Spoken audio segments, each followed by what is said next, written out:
നമുക്ക് ആദർശിന്റെയും നയനയുടെയും ഇന്നത്തെ നല്ലൊരു കഥ കേട്ടാലോ? ഇന്നത്തെ കഥയിൽ ആദർശ സേവിയറെ കാണാൻ വേണ്ടി ചെല്ലുന്നുണ്ട്. അങ്ങനെ ചെന്ന് സംസാരിക്കുന്ന സമയത്ത് സേവിയറോട് പറഞ്ഞു, നീ മുമ്പെന്നോട് പറഞ്ഞില്ലേ ആ എക്സ് എന്ന് പറയുന്ന ആള് അയാൾ താമസിക്കുന്ന മോഡേൺ ഹോട്ടലിന്റെ അടുത്ത് എവിടെയോ ആണ്. ആ കാര്യത്തിൽ ഒരു തീരുമാനം ഉണ്ടായെന്ന് പറഞ്ഞു. എന്താ? അല്ല, മാളവി എനിക്ക് വേണ്ടുന്ന ഇൻഫർമേഷനൊക്കെ തന്നിട്ടുണ്ട്.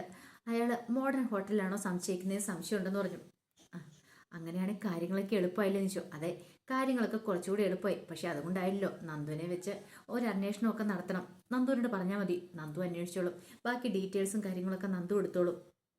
പിന്നെ ഞാനിപ്പോൾ വന്നത് അതിനു വേണ്ടിയിട്ടല്ല എന്ന് പറഞ്ഞു. പിന്നെയോ, എനിക്ക് വേറെ കുറച്ച് കാര്യങ്ങളൊക്കെ അറിയാണ്ടെന്ന് പറഞ്ഞു. അത് കേട്ടുകഴിഞ്ഞപ്പം സേവിയർ പറഞ്ഞു, അല്ല, എന്നെ കൊണ്ട് സഹായിക്കാൻ പറ്റുന്ന കാര്യമാണെങ്കിൽ സഹായിച്ചാലെന്ന് പറഞ്ഞു. എനിക്കൊരു ഡ്യൂപ്ലിക്കേറ്റ് ID കാർഡ് ഉണ്ടാക്കി വേണമെന്ന് പറഞ്ഞു. ഡ്യൂപ്ലിക്കേറ്റ് പേരും അഡ്രസ്സും ഒക്കെയോ? അതെ, ജഗദീപ് സിംഗ്. അങ്ങനെയാണ് ഞാൻ അയാളുടെ മുന്നിൽ, ഡേവിഡിൻ്റെ മുന്നിൽ പ്രത്യക്ഷപ്പെട്ടിരിക്കുന്നത്. ചിലപ്പോൾ ID കാർഡ് ആവശ്യമായിട്ട് വന്നേക്കാം. ഒരു കാര്യം ചെയ്യാം, ആ സർദാറുടെ വേഷത്തിലുള്ള ഒരു ഫോട്ടോ ഇട്ട് തന്നാൽ മതി ആദർശ് സാറ്. ഞാൻ അതൊക്കെ സെറ്റ് ചെയ്തോളെന്ന് പറഞ്ഞു. അത് ശരി, അത് മതി എന്ന് പറഞ്ഞിട്ട് ആദർശ് സന്തോഷത്തോടു കൂടിയിട്ട് അവിടെ നിന്ന് ഇറങ്ങുന്നത്. കുറച്ച് കഴിഞ്ഞ് കഴിഞ്ഞപ്പോൾ ഡേവിഡ് നാഗേന്ദ്രനെ കാണാൻ വരുന്നുണ്ട്. അങ്ങനെ വരുന്ന സമയത്ത് നാഗേന്ദ്രൻ ഡേവിഡിനോട് പറഞ്ഞു, അബിയുണ്ടല്ലോ, അബിയുടെ കാര്യത്തിൽ കുറച്ചുകൂടെ ഞാനൊന്ന് കരുതിയിരിക്കണമായിരുന്നു പറഞ്ഞു. അല്ല, എന്താ സാറേ കാര്യം? അല്ല, അബിയുടെയും നബിയുടെയും കാര്യങ്ങളെക്കുറിച്ചൊക്കെ അറിയാലോ. ഈ പറയുന്ന അബി ഇപ്പം തൽക്കാലത്തേക്ക് രക്ഷപ്പെട്ട് നിൽക്കുകയാണ്. എത്ര നാളത്തേക്കാണെന്ന് അറിയത്തില്ല. എനിക്കൊരു പശു പറ്റിപ്പോയതാ. ഈ ദുബായിലുള്ള അനഘ എന്ന് പറയുന്ന പെണ്ണ് ഒരിക്കലും ഇവിടേക്ക് വരാൻ പാടില്ലായിരുന്നു. വന്നി പ്രശ്നങ്ങളൊന്നും ഉണ്ടാക്കരുതായിരുന്നു. ഒരു പക്ഷേങ്കിൽ അബിയുടെ തലയിലേക്ക് അനഘ എന്ന പെണ്ണിന് എളുപ്പമായിട്ട് ഈസി ആയിട്ട് ആ ചന്തുമോളെ കെട്ടിവെക്കാനായിട്ട് സാധിച്ചെന്ന് പറഞ്ഞു. അത് കേട്ട് കഴിഞ്ഞപ്പം ഡേവിഡ് പറഞ്ഞു, അതുള്ള കാര്യമല്ല സാറിന് ചോദിച്ചു. അതെ, ഉള്ളതൊക്കെ തന്നെയാണ്. പക്ഷെ ഒരു കാര്യമുണ്ട്, ഈ ചന്തുമോള് അനഘയുടെ മോളാന്നുള്ള കാര്യം നബിക്ക് ഇപ്പോഴും മനസ്സിലായിട്ടില്ല. അവളത് ഇന്നല്ലെങ്കിൽ നാളെ ഇത് മനസ്സിലാക്കും. പക്ഷെ അതിനു മുമ്പ് ആ സത്യങ്ങളൊക്കെ ഇല്ലാതാക്കണമെന്ന് പറഞ്ഞു. അനഘ അവളാണ് നമ്മുടെ അടുത്ത ടാർജറ്റ് എന്ന് പറഞ്ഞു. എന്താ സാറേ, അവളെ തീർക്കുന്ന കാര്യമാണ് പറയണേ? എടോ, കൈയും കാലമൊക്കെ തളർന്ന് കിടക്കുമല്ലേ, അതുകൊണ്ട് അവളെ തീർക്കാനായിട്ട് എളുപ്പമാണ്. താൻ്റെ കാര്യം ചെയ്യുക, ആ വഴിക്ക് നീക്കോളാൻ പറഞ്ഞു. അത് ഞാൻ ഏറ്റു സാറേ, എന്താ വേണ്ടതെന്ന് വെച്ചാൽ ഞാൻ ചെയ്തോളാം. സാറ് ധൈര്യമായിട്ടിരുന്നു.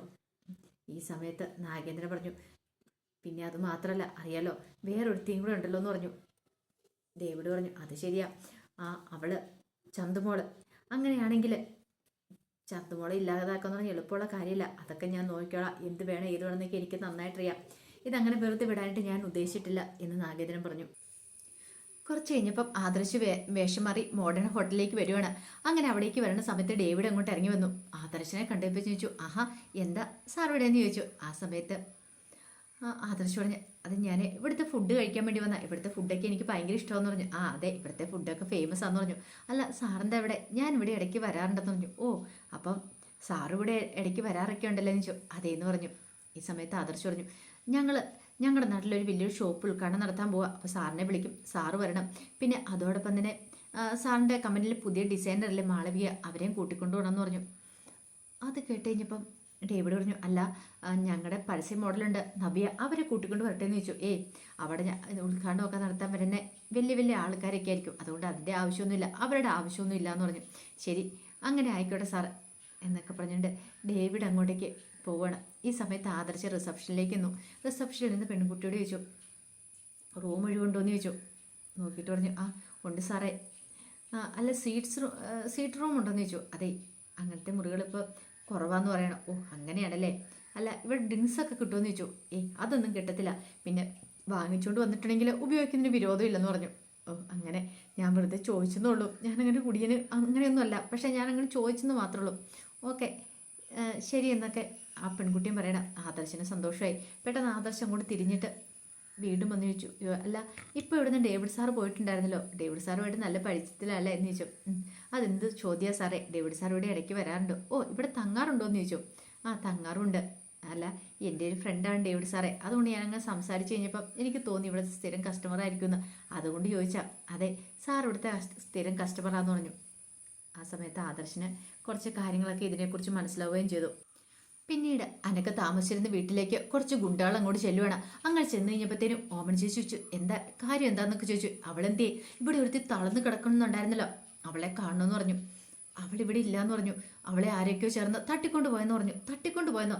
കുറച്ച് മുമ്പ് വന്ന ആരൊക്കെയോ ചേർന്ന് അവളെ എടുത്തുകൊണ്ട് പോയെന്ന് പറഞ്ഞു. കള്ളത്തരം പറയരുത്. ഞാൻ എന്തിനാ കള്ളത്തരം പറയണം സാർമാരെ, സത്യമായിട്ടുള്ള കാര്യമാണെന്ന് പറഞ്ഞു. എന്നെ വെറുതെ പറയണം, എന്നെ ഉപദ്രവിക്കരുതെന്നൊക്കെ പറയണം. വാടാ നമുക്കിവിടെ നോക്കാന്നൊക്കെ പറഞ്ഞ് വീട് കയറി അരിച്ചു പെറുക്കി. പക്ഷെ അനയെ കണ്ടില്ല. ഈ സമയത്ത് അനഘ നയനയുടെ അടുത്തായിരുന്നു. നയന അനഘയോട് പറഞ്ഞു, വിഷമിക്കൊന്നും വേണ്ട കേട്ടോ, ധൈര്യമായിട്ടിരിക്കുക, ഒന്നുകൊണ്ട് പേടിക്കേണ്ട കാര്യമൊന്നുമില്ലെന്ന് പറഞ്ഞു. അപ്പോഴേക്കും അനഘയുടെ കണ്ണൊക്കെ ഇങ്ങനെ നിറഞ്ഞു വരുന്ന കണ്ടു. ഈ സമയത്ത് ആദർശോട് കൃത്യസമയത്തിന് നമ്മൾ അവിടെ എത്തിയത് കൊണ്ട് അനഘയെ രക്ഷിക്കാനായിട്ട് പറ്റി. അല്ലായിരുന്നെങ്കിലോ എന്ത് സംഭവിച്ചിരുന്നു പറഞ്ഞു. അനഘയെ ഇല്ലാതാക്കാൻ വേണ്ടിയിട്ട് അഭിയെ ഏർപ്പാടാക്കിയ ഗുണ്ടകളാന്ന് തോന്നേ അവിടെ വന്നിരിക്കുന്നത്. അവർ CCTV ദൃശ്യങ്ങളും കാര്യങ്ങളൊക്കെ അവിടെ ഉണ്ടായിരുന്നു, ഗുണ്ടകൾ വരുന്നതിൻ്റെയൊക്കെ. ഒരു പക്ഷേങ്കിൽ അവൻ പറഞ്ഞു വിട്ടതായിരിക്കും. അനഘേനെ ഇല്ലാതാക്കുവാണെങ്കിൽ തെളിവുകളും കാര്യങ്ങളൊന്നും ഇനി ഇല്ലല്ലോ, പേടിക്കേണ്ട കാര്യമില്ലല്ലോ. അത് കേട്ട് കഴിഞ്ഞപ്പോൾ ആദർശം പറഞ്ഞു, ശരിയാ, ഉറപ്പായിട്ടും അതിനുള്ള ചാൻസ് കൂടുതലുണ്ട്. തൽക്കാലത്തേക്ക് നമ്മൾ ജീവൻ രക്ഷിച്ചു, ഇനി എത്ര കാലത്തേക്കൊന്നും പറയാൻ പറ്റില്ല. ഈ സമയത്ത് നയന പറഞ്ഞു, അതിനു മുമ്പ് എന്താണെങ്കിലും അനഘ സംസാരിച്ചൊക്കെ തുടങ്ങും, അനഘ ജീവിതത്തിലേക്ക് തിരികെ വരും, ഞങ്ങളല്ലേ പറയണേ, അനഘ ഇവിടെ സേഫ് ആയിരിക്കും, ഒന്നുകൂടും വിഷമിക്കണ്ടെന്നൊക്കെ പറഞ്ഞു. എന്നാലും ഇതിന്റെ പിന്നിൽ അഭി തന്നെയാണോ എന്ന് സംശയം, അവൻ എത്ര കിട്ടിയാലും പഠിക്കത്തില്ലല്ലേ എന്നൊക്കെ ആദർശം പറയണം. കുറച്ച് സമയം കഴിഞ്ഞപ്പോൾ നന്ദു CCTV ദൃശ്യങ്ങളും കാര്യങ്ങളും നോക്കണം. അപ്പോഴേക്കും അവന്മാരുടെ ആ കള്ളന്മാരുടെയൊക്കെ പിക്ചർ ആ CCTV ദൃശ്യത്തിനകത്ത് വരുന്നുണ്ട്. കള്ളന്മാരെന്ന് പറയാൻ പറ്റില്ല, അനയെ കൊല്ലാൻ വേണ്ടി വന്നാണ് കൊട്ടേഷൻ ടീമിന്റെ പിക്ചർ. അങ്ങനെ ആ നോക്കിക്കഴിഞ്ഞപ്പോൾ അനയ്ക്ക് അവന്മാരെ മനസ്സിലായി. പിന്നീട് അനക്ക് അവന്മാരെ ഉള്ള സ്ഥലത്തേക്ക് ചെല്ലുവാണ്. അവിടെ ചെന്നിട്ട് അവന്മാരെ ഇടിച്ചു കൂട്ടുന്നുണ്ട്. ഒടുവിൽ അവന്മാരോട് വിളിച്ച്, സത്യം പറയടാ, നിന്നെയൊക്കെ ആരെങ്ങോട്ടേക്ക് പറഞ്ഞു വിട്ടെന്ന് ചോദിച്ചു. അല്ല അത് പിന്നെ സത്യം പറയാൻ നിനക്ക് നല്ലതെന്ന് പറഞ്ഞു. ഒടുവിൽ അവര് ഡേവിഡിന്റെ പേര് പറയണം. ഡേവിഡോ, ഏഞ്ചോളിയുടെ MDയോ? അതേന്ന് പറഞ്ഞു. എടാ കള്ളത്തരം പറയരുത്, സത്യം. ഞാൻ എന്തിനാ കള്ളത്തരം പറയണേ, ഞാൻ കള്ളത്തരം പറഞ്ഞിട്ടൊന്നുമില്ല, സത്യമായിട്ടുള്ള കാര്യമാണെന്ന് പറഞ്ഞു. ഒടുവിൽ നന്ദു ഇങ്ങനെ ആലോചിച്ചു, എന്തിനു വേണ്ടിയിട്ടായിരിക്കും അയാൾ ഇങ്ങനെ ഒരു കാര്യം ചെയ്തിരിക്കുന്നത്. അനികയെ കൊല്ലാൻ പറഞ്ഞ സാറാണ് എന്ന് പറഞ്ഞു. ഓഹോ, അപ്പം അങ്ങനെ. ഒടുവിൽ നന്ദു അയാൾ ഇടിച്ച് ശരിയാക്കുന്നുണ്ട്. കുറച്ചു നേരം കഴിഞ്ഞ് കഴിഞ്ഞപ്പോഴത്തേയും ജ്വല്ലറിക്ക് നന്ദു വരുവാണ്. നന്ദുവിനെ ഒട്ടും പ്രതീക്ഷിച്ചിട്ടുണ്ടായിരുന്നില്ല. ആ സമയത്ത് അയാളവിടെ, കാരണം ഡേവിഡിൻ്റെ അടുത്തേക്ക് വന്നെന്ന് അറിഞ്ഞു കഴിഞ്ഞപ്പോൾ തന്നെ ഡേവിഡിന് വല്ലയിടത്ത് വെപ്രാളം ഉണ്ടായിരുന്നു. ഇവൾ എന്തിനാ ഇങ്ങോട്ടേക്ക് വന്നേ, ഇനിയിപ്പോൾ പുതിയ വല്ല കേസ് കെട്ടും കാര്യങ്ങളൊക്കെ ആയിട്ടാണോ എന്ന്. ഒടുവിൽ നന്ദു പറഞ്ഞു, നിങ്ങൾ പോലീസ് സ്റ്റേഷൻ വരെ എന്ന് പറഞ്ഞു. പറഞ്ഞു എന്തിന്, നിങ്ങൾ ഗുണ്ടയെ വിട്ട് ആളെ ഇല്ലാതാക്കാൻ ശ്രമിക്കുമല്ലേന്ന് ചോദിച്ചു. എന്താ മേഡം പറയുന്നത്, ഞാൻ അങ്ങനെ ചെയ്തിട്ടില്ല എന്ന് പറഞ്ഞു. പിന്നെ ചെയ്തിട്ടില്ല പോലും. അനഘ എന്ന് പറയുന്ന ആ പെൺകുട്ടിയെ നിങ്ങൾ ഇല്ലാതാക്കാൻ ശ്രമിച്ചില്ലേ, കൊല്ലാൻ ശ്രമിച്ചില്ല എന്നൊക്കെ ചോദിച്ചു. ആര്, ഞാനോ? ഞാൻ അങ്ങനെയൊന്നും ചെയ്തിട്ടില്ല. എനിക്ക് അതിന് ഇവിടുന്ന സമയം ബിസിനസ്സും കാര്യങ്ങളുമായിട്ട് ഞാൻ മുന്നോട്ട് പോയിക്കൊണ്ടിരിക്കുക. അതിൻ്റെ ഇടയ്ക്ക് എനിക്കിതിനെക്കുറിച്ചൊന്നും അന്വേഷിക്കാനോ അതിനൊന്നും സമയമില്ല എന്ന് പറഞ്ഞു. ആ സമയത്ത് ഒരു നിമിഷം ഒന്ന് നന്ദു ആലോചിച്ചു.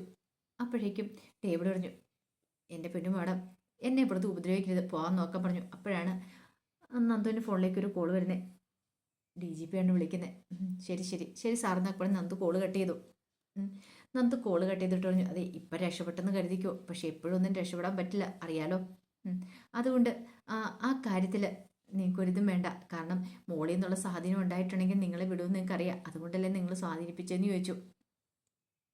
എൻ്റെ അടുത്ത് ഇനി എന്താണോ ആ വെളിച്ചിലൊന്നും നടക്കാൻ പോകുന്നില്ല, ഇപ്പോഴല്ലെങ്കിൽ എപ്പോഴെങ്കിലും ആ സത്യാവസ്ഥകളൊക്കെ ഞാൻ തിരിച്ചറിയുമെന്ന് നന്ദു പറഞ്ഞു. പിന്നെ നന്ദു തിരിഞ്ഞു നിന്നിട്ട് ഇങ്ങനെ ആലോചിക്കുകയാണ്, എന്തോ കാര്യമായിട്ട് സംഭവിച്ചിട്ടുണ്ട്, അല്ലെങ്കിൽ ഇങ്ങനൊന്നും സംഭവിക്കില്ല. ഇതിന് പിന്നിൽ ഏതൊരു വലിയ ശത്രു ഒളിഞ്ഞിരിക്കുന്നുണ്ട്. പക്ഷെ അയാൾ ആരാ എന്താണെന്നും കണ്ടെത്താനായിട്ട് സാധിച്ചിട്ടുമില്ല. പിന്നീട് നന്ദു മനസ്സിലോർത്തു, അത് കണ്ടെത്തണം, ആരെ എന്താന്നൊക്കെ കണ്ടെത്തണം എന്നൊക്കെ ഒരു ചിന്തയായിരുന്നു നന്ദുവിൻ്റെ മനസ്സിലുണ്ടായിരുന്നത്. അപ്പം അതിൻ്റെ വിശേഷങ്ങളൊക്കെ നമ്മൾ കാണുന്നത്. ആ വിശേഷങ്ങളൊക്കെ നമുക്ക് എല്ലാവർക്കും കാത്തിരിക്കാം കേട്ടോ. ഒരിക്കൽ കൂടി എല്ലാവർക്കും ശുഭദിനം നേർന്നുകൊണ്ട് നിർത്തുന്നു. നന്ദി.